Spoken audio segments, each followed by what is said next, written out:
Includes Genesis chapter 17, verse 1 to 3. Includes Genesis chapter 17.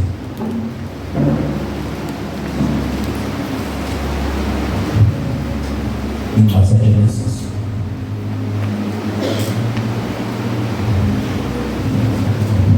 Chapter 17.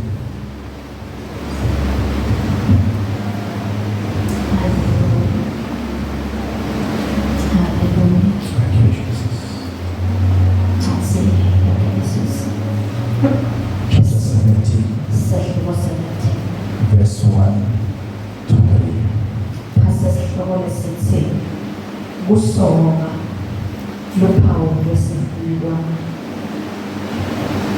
Kwathi Abrahama nasaneminyaka lengama-10 kuzala, Simakadze wabonakala kuye wathi, "NginguNkulunkulu Somandla, hamba enthandweni yami ube msulwa. Ngizawukwenza isivumelwano sami nawe, ngikwenzise kakhulukazi." Abrahama wakhothamisa ubuso bakhe wathinta phasi. uNkulunkulu wathi kuye, "Nasi-ke isivumelwano sami nawe. Uyawuba nguyise wetive letinyenti. Libito lakho lingeke lisaba ngu-Abrahama, kodwa selitawuba ngu-Abrahama, ngoba sengikwente uyise wetive letinyenti. Ngizakupha intalo lenyenti, ngikwente tive letinyenti. Labanye kuto bayawuba ngemakhosi. Ngiyawumisa isivumelwano sami nawe nentando yakho. Emva kwakho, etitukulwaneni ngetitukulwane, kube isivumelwano saphakade. Ngiyawuba uNkulunkulu wakho naNkulunkulu wetitukulwane takho emva kwakho." Ndikuphila babe nanamuhla uNkulunkulu. Siyamemukela baba wethu bencane, usasihlephela lona uNkulunkulu wethu. Sithemba wena babe, nguwe lokuphila kwethu uNkulunkulu. Nguwe konke lokhona kubona lapho sishoda ngakhona. Sibonga ukuthi babe namhlanje ulungisela wona uNkulunkulu. Uthi ke usilapha babe lapho siphuke khona. Ude usihlubelelisa Nkosi nemphefumulo lodzabile. Ude usenda sikhula Nkosi nasekwathini wena njengaNkulunkulu. Ude uvula babe emehlwethu lavalwe zitha. Ude usiphakamisa babe, ude usivuselela amandla lamasha. Ngoba lethilivi lakho Nkosi labona bathembele kuwe Nkosi, ubaphe amandla lamasha, uyabavuselela njalo. Uthi Nkosi batawugijima bangakhathali, bayawufinyeleliswa njengezinkosi uNkulunkulu. Siyabonga ke baba wethu ukuthi ilivi lakho nanamhlanje babe litele wona loyo msebenzi Nkosi, lolithuke wona. Babe sibonga kwathi ukuthi usethembisile. Wathi ngeke babe lehle lite emhlabathini Nkosi lejale ushiye ungababi mandi. Simathise ke Nkosi ngalo, hlulekisa babe konke lokumelene nekhondo kwakho empilweni yethu. Ngalo babe siphakamise, sisuse babe enzaweni sibeke kulelandzelako uNkulunkulu. Sifuna ukubona ubuhle bakho uNkulunkulu wethu. Nayinceku yakho Nkosi salaba, mgcwalise uNkulunkulu ngemandla. Eme babe ngesibinzi, alikhulume ilivi lakho ngesibinzi njengemiyalelo ngongcwele. Siyabonga Nkosi ukuthi nenhliziyo yethu uyasilungisisa tona ukuthi tilungele babe kuziphatha. Uyasenda Nkosi silungele kudiva babe indodana kamoya. Ngegama likaJesu Kristu waseNazaretha. Amen and amen. Hallelujah. Oh, praise the name of our Lord Jesus. Muhle uNkulunkulu namhla emini yasekuseni egameni laJesu. Uphakeme nabo bonke uNkulunkulu. Loma kuculi naloma shintshe egameni leNkosi. Sivusele emoyeni lebazalwane lophakathi wethu lapha ekuseni egameni laJesu Kristu waseNazaretha. Singamshaya namhla kakhulu bazalwane. Moyeni egameni laJesu. Sivusele bazalwane also to ifamily kaMasilela. Bakala babenkosi batalelayo, whom I love so much. Nemndeni wami egameni leNkosi. Laba sibane Ngekuphila live la uNkulunkulu. They are displaying the light of God by the word. Egameni lenkosi empilweni yami. Ngiyakubonga kakhulu lokho ukuthi babe baholi bami basemhlabeni spiritual. uNkulunkulu wenza umsebenzi omkhulu ngabo ngempilo yabo. Egameni lenkosi sibashaya impahla kakhulu bazalwane. In Jesus name. Ngivusele bazalwane bafundisi labakhona naboma bemfundisi. Nawo ke umuntu bazalwane lokho endlini yaSmartha. Kungaba ngoqala kufika, kungaba ngongaqali kufika. Egameni lenkosi siyawemukela. Simukela iShalom International Church. Simukela kulo mkhosi lokukhulu nakangaka. Umkhosi waSmartha la uhlabile. Uwamhlabela mina nawe. Egameni lenkosi sivusele ikomiti la ekhaya. Sivusele madikon, sivusele bazalwane praise team yethu. Egameni laJesu ngivusele ikakhulu bazalwane ngiyaxolela kathando ikakhulu kakhulu lokuthi sengifuna ukuvusela omunye umuntu. Ngivusele manje eBhanasi lapha ukuthi sithanda sami le ngimthanda bazalwane. Le ngimthanda kakhulu. Asamshadada bazalwane. Ngoba bazalwane nge-appearance but integrity kathanda. Buqotho bakhe lo akheleke eKristu. Lithi-ke live la uNkulunkulu libekisa incwadi yakhe libekisa ngendandatho lesekhaleni uNkulunkulu. Maye ubuhlungu bazalwane. Ngokuthi usushadile kathi indandatho uyiphanike ekhaleni uNkulunkulu. Uhleli njalo ngekunukelwa leyo ndandatho lesebuya le emzakele. Praise God. Ngiyamthanda bazalwane, ngimthanda ngoba uyakhona. Ngimthanda ngoba usenzisiwe. Ngimthanda ngoba naye uyamthanda. Egameni lenkosi. Ngimthanda ngoba futhi uyangibambisa kulo msebenzi waNkulunkulu. Egameni laJesu. Hallelujah. Bazalwane ngiyawamphanaza isibongo lapha aqala ukufika. Emphanazi ngisizisiwe. Wangithola Jesu. Ngihamba ngitholiwe bazalwane. Ngihamba ngithethelwe letono ligama lami nesicizo sokuthi libhaliwe encwadini yephila. Alikabhalwa noma ngishumayela, alikabhalwa noma ngiseve bandleni, kodwa libhaliwe ngoba ngiyabhala ibudle nebaNkulunkulu ukuthi uqinile egameni laJesu. Ngiyabonga kakhulu ke uNkulunkulu bazalwane ukuthi usasemphile impilo for as long as I live. Ngiyawuhlala ngibalisa ngemisebenzi yaSmartha. Athi ukubhala encwadini esihlabelelo, I will never die. Angeke ngife. Ngisakawuphila ngibalise ngemisebenzi lemihle yaSmartha. Nabazalwane ephila kwami angifuni ukuchithela etikhathweni tami elive, angifuni ukuchithela kwa-honeymoon ukuthokozisa umkami, but as much as ngijabula ngaye ngimthanda, but the ultimate goal ukuthi uNkulunkulu ngimplize ngakho konke lakuthembe ngakho sasemhlabeni. Egameni laJesu. Lasifuza khona abazalwane ngenxa yesikhathi ngidawucela ukuthi sinake namagama bese sesiyathandaza. Ngidawuda mafundisa make masilela i-calling yenu yokuba ufundisa mina umvangeli bazalwane. Ngekothunywa uNkulunkulu, but I assure you ukuthi moya ingcwele utawusenza sive. I will try to teach this word in Jesus name. Nginesihloko bazalwane ngifuna ukuthi sibambisane phasaso sihloko sokuthi walk with God. Hamba naNkulunkulu. Hamba naNkulunkulu. Egameni lenkosi. Kuhamba naNkulunkulu kune-requirements. Kuhamba naNkulunkulu kulici. Kuhamba naNkulunkulu akugcini. Kuhamba naNkulunkulu kuyabida. Kuhamba naNkulunkulu kufika esikhathini lapho namele kube khona lenkinto wena lekuthokozisako lefuna ukudizela. Kuhamba naNkulunkulu. Hallelujah. Isihloko sethu sithi walk with God or walking with the Lord. Verse 17, when Abraham was 99 years old, the Lord appeared to him. I want us to go through this verse. Abraham abekasana 99 years. After 99 years, when the Lord appeared to him. After 99 years, there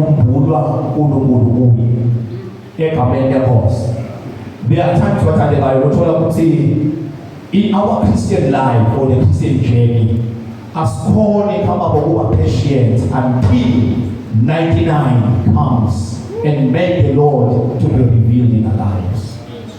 We are living in days whereby the generation of today, I call you Mela 99. I call you Linza Mulumul. I call you Begedelela Mulumul. Let generation the spirit or generation the after time in the let generation the spirit or generation the tindo. Let them have food. Tindo let him puli or eti or disanga food. That we are after time. See this 37 men bema 80s ni bema 60s see this 37. See this schema 90s schema 2000. We are rushing after time.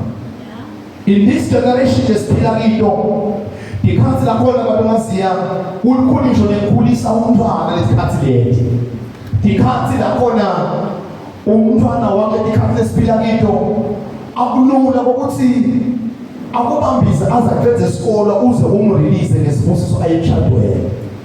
Needs your better scholar and then I would have heard the money. Ube so big a scholar in the name. Nenga yendo analocha atindo sikhathi sakafika. Lesikhathi esiphila bazalwane sikhathi la kumele ukuthi nakhona tonke tindo simela sikhathi saNkulunkulu lokusona sitawusekela lento lesiyayibamba ibe machonene ibe yinto leke yaphela. Listen eBhayibhelini nawe ehlala le chapter lithi uNkulunkulu emveleni kwakhe after 99 years kwase kuba khona iagreement yayaphako uNkulunkulu naAbraham. So now, lo 99 usho ukuthini because kukumqoka lokuthi iBhayibheli limvete lokuthi beka sala 99 lokusho ukuthi funa sinamathele legama lokuthi usho ukuthini empilweni yeKristu noma kube in a biblical sense ukuthi the number 9 stands for what? We all know what I go to this fazana nabakhulelwa afike abakhulelwa bazana abakhulelwa sokhulelwa umfati phela siyazi ukuthi umuntu wesifazana akakhulelwa how many months and nakafika 9 months kwenyakalanga baze kuba nejabula kuba ne-expectation lesithi ingabe lo mntwana lesolo simele yabo baby shower lesolo simfida naboyo katsolo simele bonke egameni lenkosi ingabe unjani lo mfana. The month 9 or the letter or the number 9 inamba lakhona kuvela kupheleliswa kwempilo lesolo stilinzile. So lana kusho ukuthi Abraham ulo 99 years laphila abekasiya umuntu ebekaphila bonakala but abephila impilo yokuliza because ulo 99 kuthiwa and then God appeared.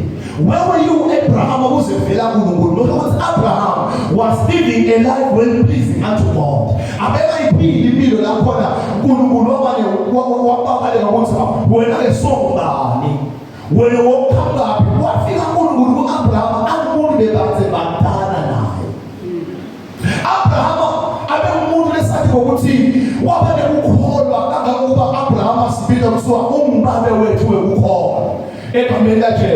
and at the very same time, Abraham became a prophet. Abraham, in the book of Genesis, Abraham,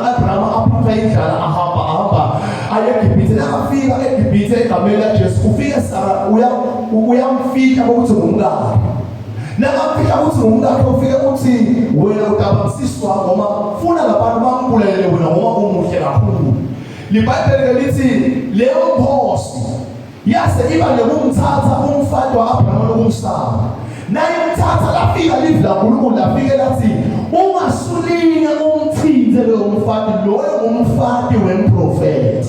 Lokho ukuthi Abraham was living a prophetic life altogether. Ufika ku-99 years Abraham kunempilo lakivako egameni lenkosi engadini yakhe. Kukhona into lemtshela ukuthi kukhona into lemele ngiyithole nginesikhala sengothile kunesikhala sekwembulelwa uNkulunkulu.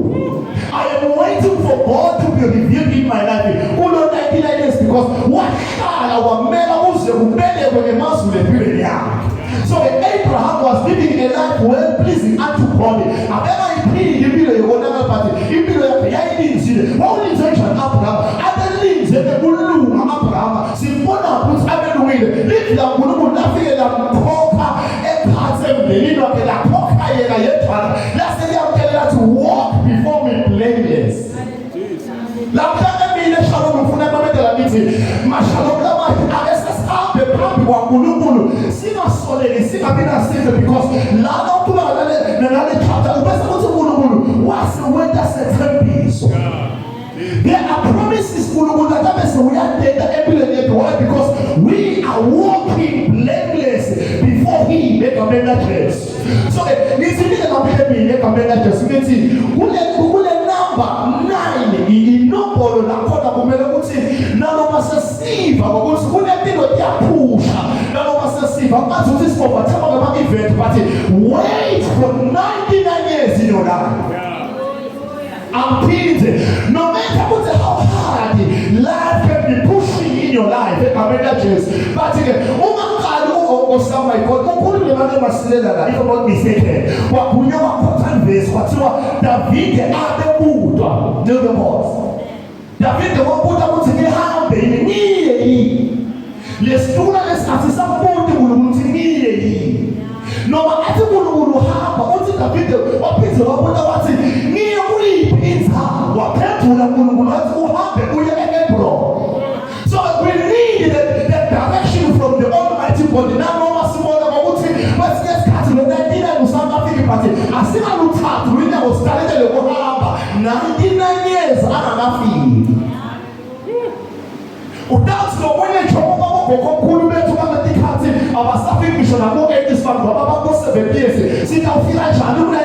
I'm speaking about spiritual dimension. When we are waiting patiently unto the Lord, as he gave you calendar, let's get petting as he gave us cutting, let's never washing it, but to see men and Beniake. Well, over something like a multi parties are vulnerable. We saw that God's timing is perfect for your life. So, as you may be about to tell you, let the men just see that the woman give our Christmas, what so long people are Christmas because who feel less cards is a woman to look at. What's the way I have of people are Christmas in young? What could they only 99 years for God to be revealed in their lives? Well, glory to God. So if you are going to listen, a glimpse for what Abraham and la just because the only thing is to be Abraham would have Google chapter 17 uvhetela uNkulunkulu abemula zaphila intando yaNkulunkulu ithatha to his name. His name is called Abraham. What the meaning of Abraham? Abraham kusho ukuthi uBaba lophakanyisiwe egameni laJesu an exalted father. When we complete the word because Moses died, Moses wathatha prophetic pattern ayikhona lona funa masabhalithi Abraham because ambhalithi Abraham. So kusho ukuthi Abraham kusho ukuthi uBaba weTV lonke, father of nations. You never accomplish what you are seeking in the house of the Lord. Now, I'm going to know that one day that 199 years. Wait for 99 years for the Lord to intervene in your life. Wait for God. God's timing is always right.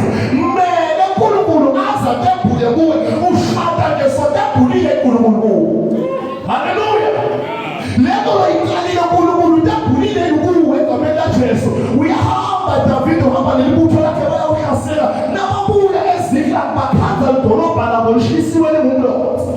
now feel because I want the place to be God. I'll tell them I want the place to be God. They will not be out. They will not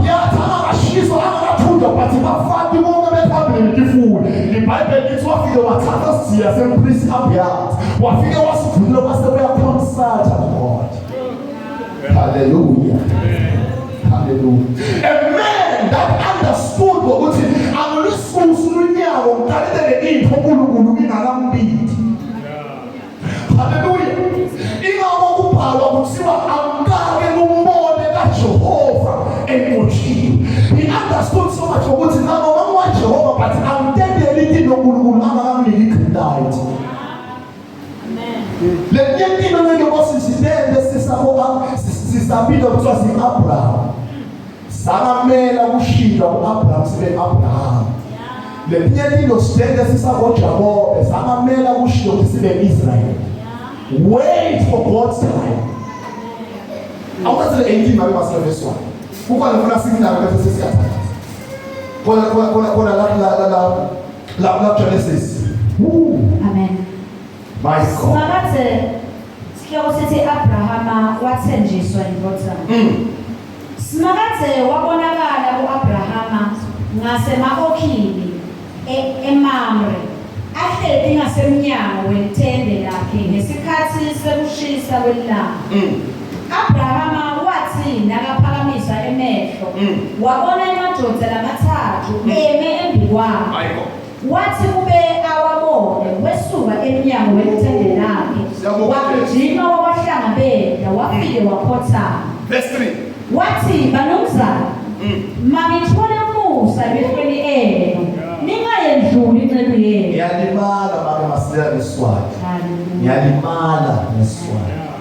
Ngiyalimala. Ngithathele umuntu wesingisi. Amen. Ngiyalimala neswati.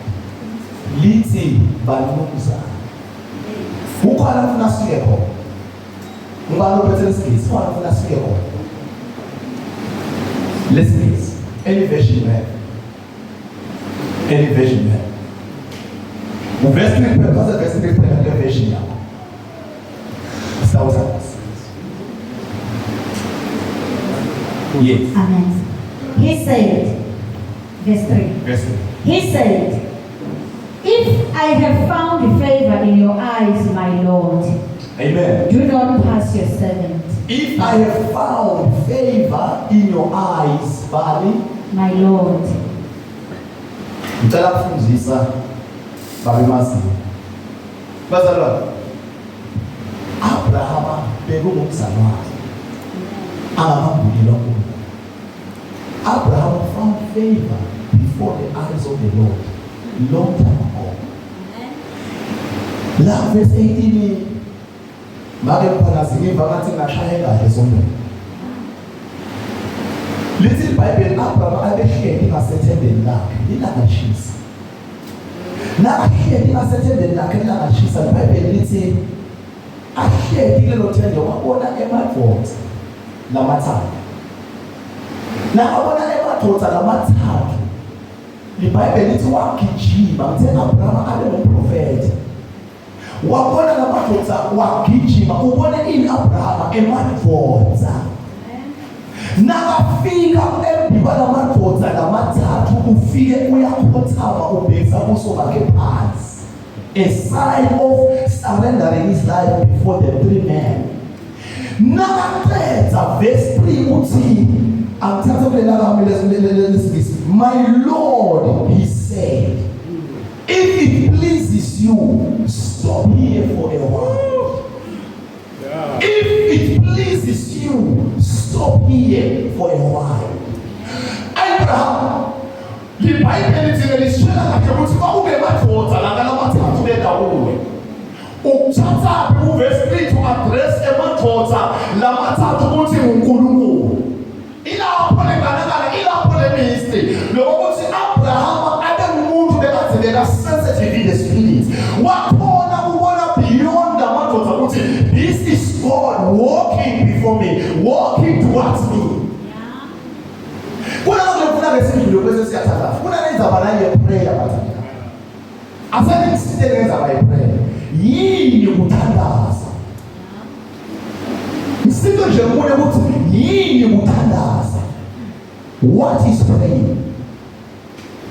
Senele kwete lapho bathanda ukuthi yini ukuthandaza? Siska, yini ukuthandaza?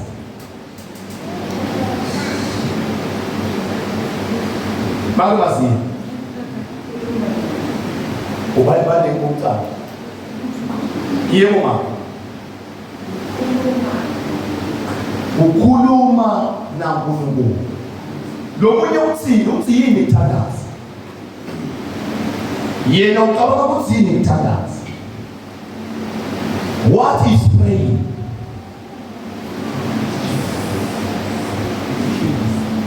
Is petitioning God. When you petition someone, you expect. What is the moment? What is praying? Yini ukuthandaza. Yini ukuthandaza. Ngakuthandaza kusho ukuthi ufuna singenela endlini kaNkulunkulu. Sibile sithi amen sithathe amaBhayibheli sikhule sihamba. Ngakuthandaza kusho ukuthi angaqhubeka ukhalo lomhlangene. Makeke.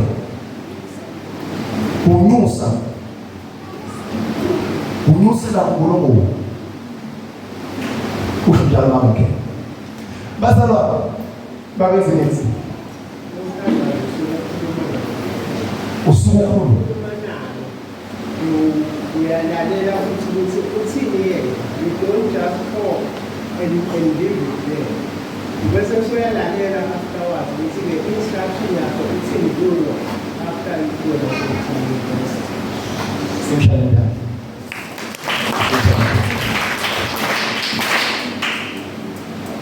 That is praying. Praying is not a monologue. Whereby your addresser, Yakutuma, I fold my diary cover. But praying is a conversation. We've missed many things in prayer. Sasimate mtandazweni sama lazy uyakhona. Why? Because emtandazweni sifike sakhuluma sasa sisamele ukuthi akhulume. Wathi nakasakhuluma yena wakhanza ukuthi Zakaria sesimthethe enzaweni eshisela impepho. Sesihambile Zakaria sesijabe emapalishi emakhaya. Kanti Zakaria simkhethile udliwe inkatho ukuthi lamhla akayorepresenta ibandla ashise impepho. Asayishisa impepho wakhuluka uNkulunkulu asaphepha Zakaria sesimthethe sesijabele kokweli ibhola. Sesijabele ekhaya ma refreshment. That is not praying. That is not praying. It's like Abraham was praying and listening to the Lord. Chapter 18. Because Abraham directive.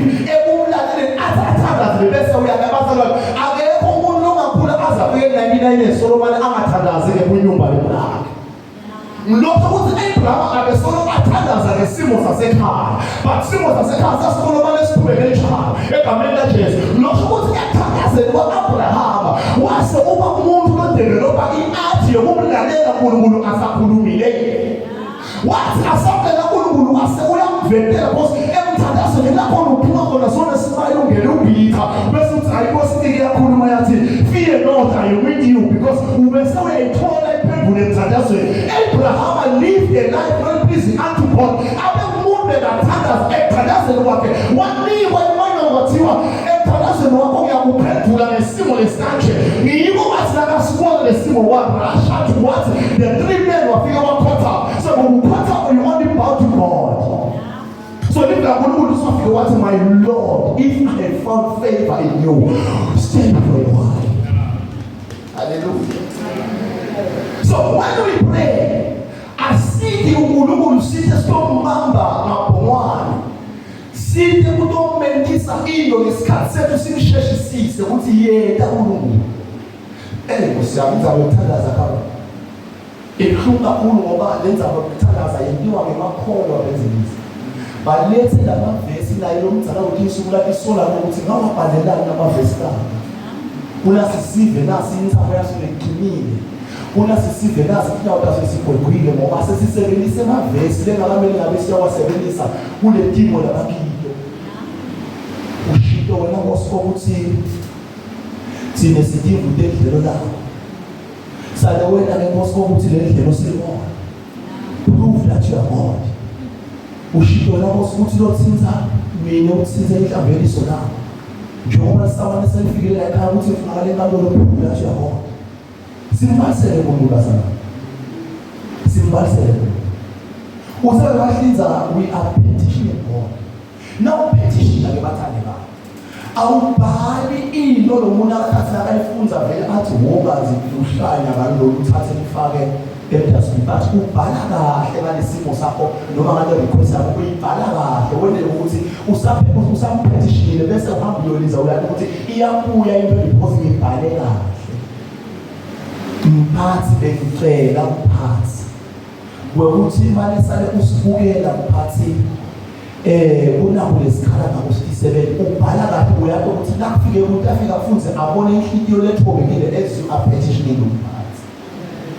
So ke ekuthandazeni kwebalathane asinkulunkulu siye sigram siye sesimkhomba nemaskhathi siye sesimbalisana ngekusebela kwethu umjula kwethu emsebelini wakho ukuthi I'm so faithful in your God nokuthi sokamiyekela ukuthi ngangena lesimo lesi bonakala ukuthi uNkulunkulu ngale kwaloko ngiyayekela kukhona njengoba washo Elijah atshela uNkulunkulu abalekela iphimbo la Jezebel wathi benesifiso lesikhulu sekukhona uyambalisela uNkulunkulu.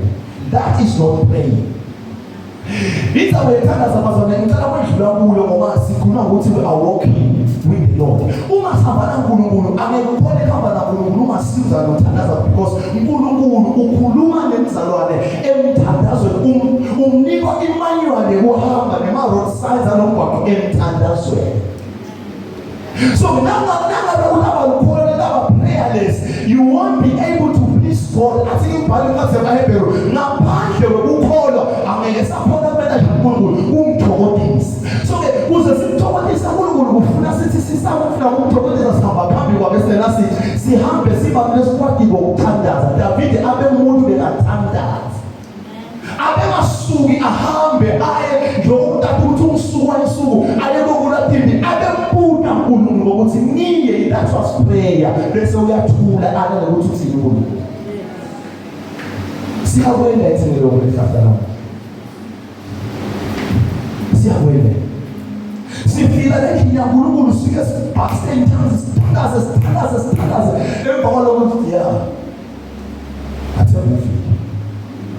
sekuthatha ukuthi sale utamnika nini le setup yale mpendulo ukuthi igaze kutande madoda namathathu akufika lamadoda namathathu bakho uwathele ngemali ekwashakisha akufika lamadoda namathathu bakho uwanikele ngetija.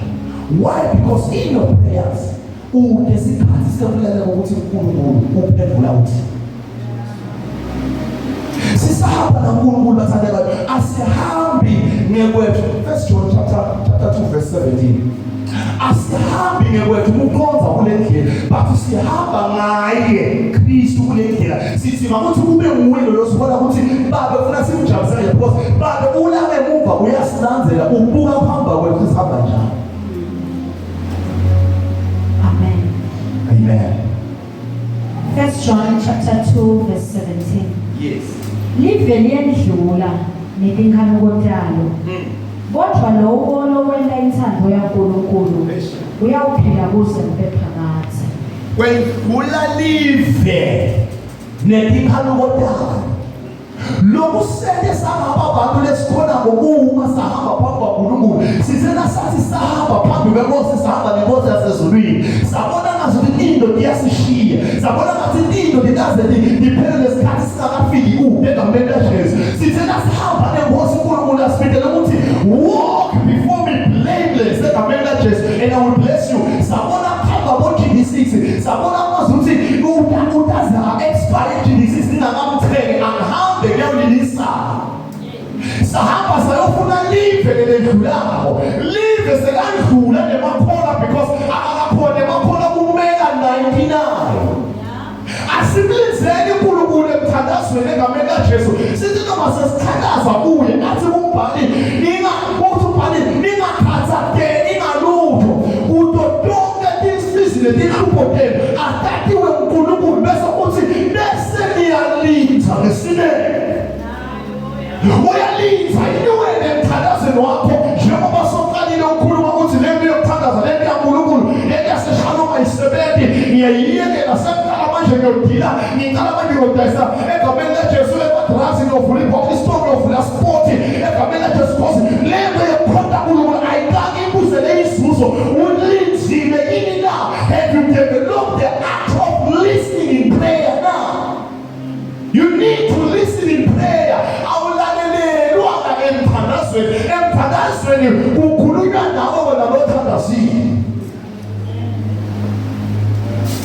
Uthini umbhali uthini? BakoJohane uMbhapatizi uMzakariya kuthiwa wasekhona wasesekuthiwa imithandazo yakho ivakele wena umntakho Elizabeth utawukhulelwa lo mntana lo utawumetha impilo ukuthi ngusibani. Ngekungakholwa kwakhe kuyaba nenkinga nasathandaza uNkulunkulu kunebantu lasababukako nje noma sebathandaza because bathandazile walaba baphendula baphikisa lokho. Hey, nabe uthandaza uNkulunkulu udimisele uhamba phambi kwakhe kude yakho ithando lwelo iapply kulo mgwaqo onke ama-road signs uwathatha uNkulunkulu through ithini-ke ngizama ukuthi uma uthandaza uNkulunkulu kwesinye isikhathi utake aphendule athi ufuna uhlukanela nabo ngokuthandaza. Zakariya wabona ku-impossible na uNkulunkulu lamphendula ngabo. Wabona ku-very impossible. Waphuma angasakwazi uNkulunkulu. Watala umntana wabhala ephepha ukuthi igama lakhe ngubani. Kule mthandazo sabe sinesihamba naNkulunkulu bazalwane. Sithamba nato tonke izinto esazicabanga because umntana lo phela ufuna uthande abantu. Akasamemeki lithi, akasathandazi lithi. Once you develop the art of prayer, what is this? Uyakwazi ukuthi sovela ukuthi bawetha sesizwini. Aliphathe ngidule igama lakho. Uyabona ukuthi sesibona yena. Nawe osekholwa kwethemba wena no self-reflection. Noma uvuka lephupho lelibi kwayo awuvuki ule lonke lelanga because you understand ukuthi uhamba phambi kwaNkulunkulu awunasi. Ukhuluma kanye lephupho lephupho wakho uthi uphila awudingi uze uyothathela abantu labadzala kuze lephupho leli kanje ukhuluma kanye emthandazweni bazalwane. Nase sidevelopele art of prayer kahle lelevuthiwe leyo kukhuluma akhulume ngikhulume akhulume kanjalo egameni lenkosi kube conversation siphendulayo. Angeke bazalwane sakankanyiswa lidimoni ngenkosi. Sifike esigabeni sokuthi size siphumule emashudu kube isithawulane kubuye ema-friends julukiswa lidimoni linye. We are prayerless and we are not walking before the Lord. Laba hamba phambi kwaNkulunkulu laba hamba naNkulunkulu bazalwane. Kude into lelikhulu kibo uthi Abraham lakakhuluma lemhlaba wakhe Lord kaba. Uthi Lord ifuyo yethu malume sekinene. Belusi lethu sebayana babangandlela. Ngawo besefuna ukuthi ubona ukuthi kanjani. Uthi Abraham umuntu wathi ukuthi I am walking before God. Anginasona. Uthi Abraham khetha wena njalo. Khetha wena la uqaba ukuthi ungaya ngakhona. Wabiyela wakhetha la kuhle khona. Umuntu longathandazi bonke into ladibona ukuthi kumele uNkulunkulu kumele ndumo ngato ngapibona ngenyama tifanele ukuthi dingaba takhe ngazo sikhathi. Kepha umuntu lohamba naNkulunkulu uthi nethembe wena ngoSibona wena lo shintsha lihlale libe lutho. Athi-ke Isaiah ehlane ngiyawuvuya umlisi ngiyawuvumbula umfula lihlane lesipeshula sasemfume lemsedari ehlane. Umuntu lothandaza ngokuyathi uNkulunkulu akabi uNkulunkulu because of the provision. But he is God without any manifestation. Let me get through this. Let's present the material things. The manifestation there. Yendo original. Lenge kokiti. but lesithatha kulama realms akamoya silethe kuyilanza kwethu silanza ngekukholo. Uma sesikholiwe kulama realms akamoya ibese lelo seyiyeda bese iba ku manifestation. Ku manifestation bathandekayo akamele ukuthi sigcine lapho. Ingakho bebantu abanga-understand ukuthi le mpilo emhlabeni umnyombo wakhe awukho la emhlabeni. Nikumseke 1 John chapter 2 verse 7 uthi umhlaba unanjani. So umanifestation bathandekayo unetingo lesesinamatheleke into kanti into leti reveal the source yale tipusizona ngaba leyo kule realm.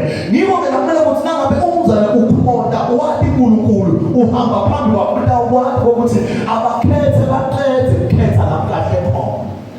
Ngokuba uNkulunkulu ehamba naye mina una ngosiyabona unelihelo lelinye langaliboni lothi legamela Jesu la lendlela libona ngokuna lelinye lela kusuka lela jayele mina ndathatha lengesheya kuye lo lephasi to the manifestation realm. So nangabe bathandekayo prometilo ingakho singakhona iqonza ukuthi uNkulunkulu akaphelele kungoba uNkulunkulu simsize ngale provision lasayilethe ku manifestation.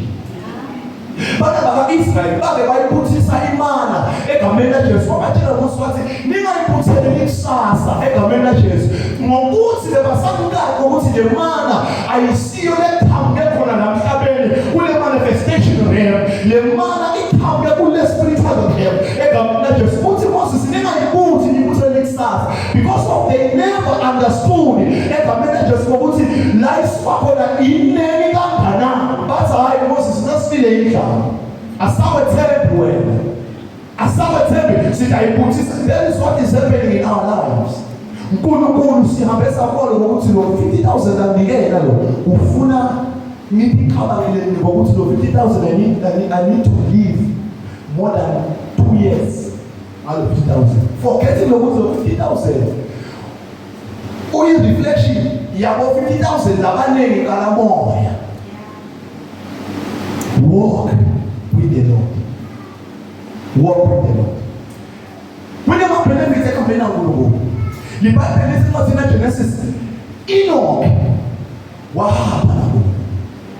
What's the one? If you want to know, you call. Si you call with Enoch. What happened? What's the matter? What get you? He skipped death because of walking before God. Banda la Kristo mtenda mwanza utadasa. Banda la madam survive wale pastor spila kendo banda Mulungulu la bahamba pambi wake. Hai banda la bahamba pambi kwa constitution yeliba. Hai banda bahamba pambi kwa committee. Hai banda bahamba pambi kwa mfundisi. Hai banda bahamba pambi kwa somo lake. Kamenda Jesu. Banda la banda bahamba pambi wa Mulungulu. Ba sole ni Mulungulu. Limanga lingekho mfundisi angekho committee lingekho bakhubeke babe blameless before God because they are not walking before the church but they are walking before God. Hallelujah. Church of Shalom, let's walk before God.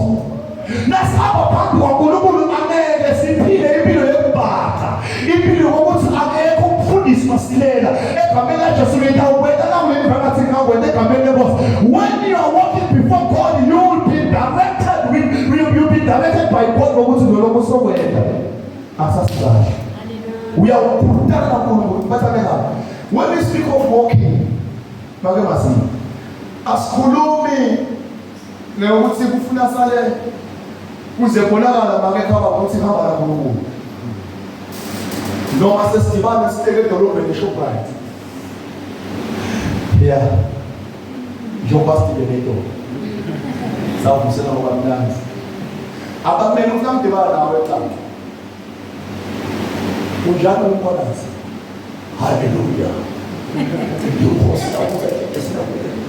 Okay, ras emando. Libe iBhayibheli lelo. Angiyo shumayela.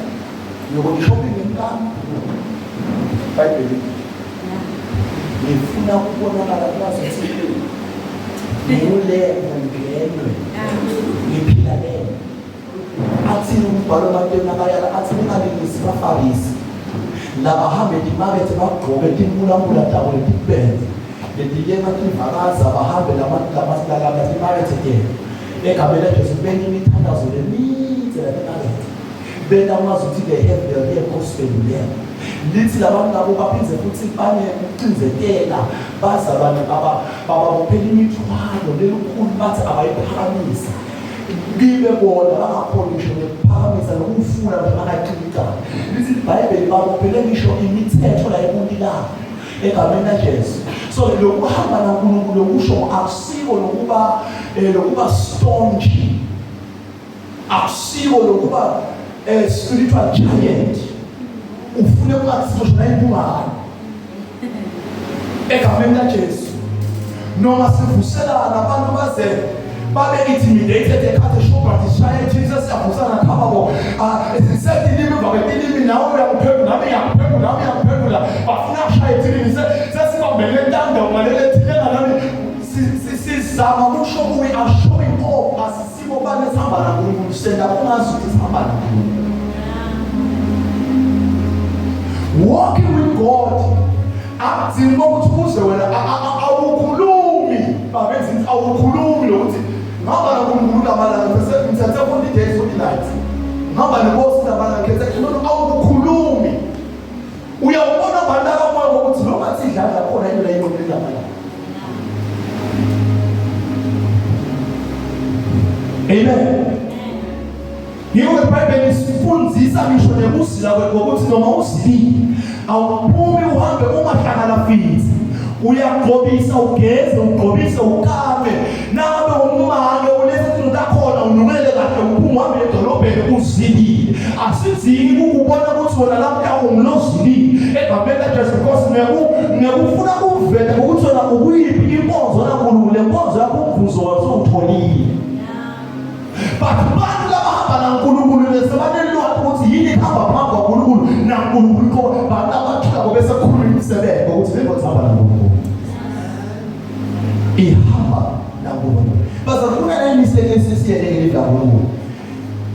Hey Nkosi yami ungekho ndawuhlaba into yakho uthola ukuthi lo mzalwane ngekhosi uhlushwa yimimoya ahlushwa yimimoya wathatha iBhayibheli lakhe wathi ngale iBhayibheli uma angikhoni kulala ebusuku ngidalifaka ngaphansi komqamelo bese ngiqamele into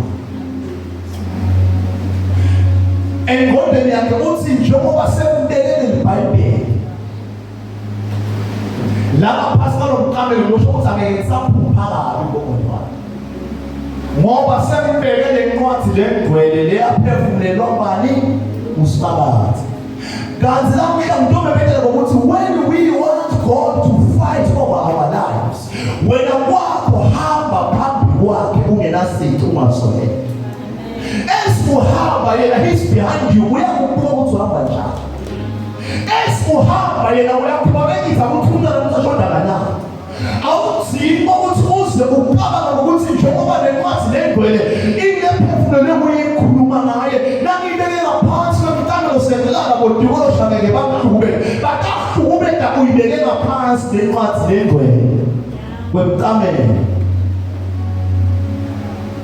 uthi angifuni ukuthi othakhola beze ngaphansi bakhona kade bayibeka ngaphansi dakhulu kanti tabathasele bazalwane live la nkulunkulu i-hard copy le ncwadi lena ikithi kuze sikhone ukuthola inhliziyo yaNkulunkulu Nkosi yami. Now since this book is a living word nasikhuluma ngento lephilako living organs emtimbeni womuntu sikhuluma ngento lefunctionako egameni laJesu nangabe ama-organs emtimbeni abangasasebenzi ufuna bonakale manje ngekuthi kume ingadi bese ngiyaguquka ngibapheyile egameni laJesu ubona ukuthi senema-organs thina angasasebenzi ezaweni ezithele egameni laJesu. So the word of God is a living organ edibulentele nasenimfunzile ngifuna bese sengiyofuna le source yalokuphila kwakho.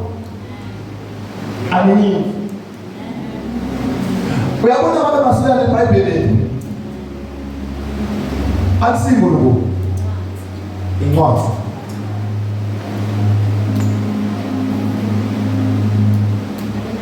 okubasikhathi le topic inkulu. Incwadi le takutshela kaNkulunkulu longekho la encwadini. Idathi le ncwadi lena ingakutshela ngalo uNkulunkulu longekho la encwadini. Bese sekuthi ukuthi wena lo sovile ukuthi kuna uNkulunkulu lonjela lonjani. Bese wena soyahamba uyomfuna uthi ungamthola bese uyamangala ukuthi hawu nakembala uNkulunkulu. Umthelo abebuya eThempelini eJerusalema asabuyela evela kuwo. IBhayibheli lithi Philip waholwa umoya wahamba waya kulo mthelo ahamba ngenkalishi abuya eThempelini. IBhayibheli lithi abefunza leBhayibheli ekhuluma ngalo ukuthi angeke lakusebenzela nawukanibeka ngaphansi kwemkamelo utitshela ukuthi ngeke usahlaselela yimimoya lehlukahlukene manje umnyama. Let me tell you, le ncwadi lena iyafundwa bese iyambula. Athi lombhalo esifuza kuye chapter 17 of Genesis athi then the Lord appeared. Hallelujah. Then the Lord appeared. Uthi makwebhula uNkulunkulu as much as simfunzile encwadini yakhe leBhayibheli we need him to be revealed. Uthi lomfati nakabuta Philip uthi uyakonzwa yini lokufunza uthi ngakonzwa njani. Kungekho lomchazelayo. Immediately Philip wasewemchazela ukuthi lo Isaiah lomfunza usho ukuthini. Nakamchazela ukuthi wo sengiyakholwa. Wasina kwathi nakathi sengiyakholwa wathi Philip kumele wenze ufike esigabeni sokuthi sokuphola usizi bese yaphathela ukuthi wangabi ibhayibheli yakhe. Umfati lo walingisa Abraham. What's my Lord? Can you please stay for a while? Shall you rise?